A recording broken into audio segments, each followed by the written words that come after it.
Hello! Today I am now going to plant my tree seedling. And it's about 10th week since we have submitted it in our class.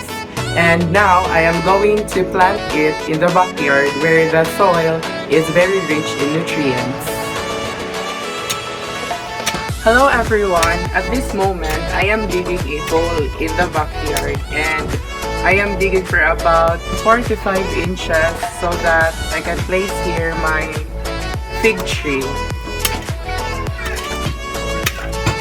as you can see, I am digging here a hole using this material that I am holding.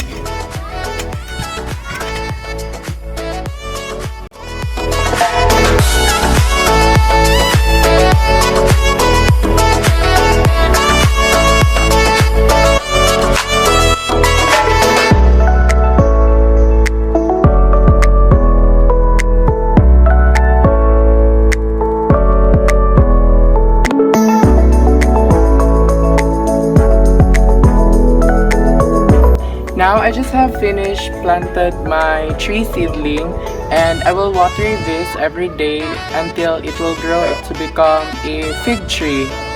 And it is one of my contribution to my Mother Earth. By planting trees, I can save the world at a time.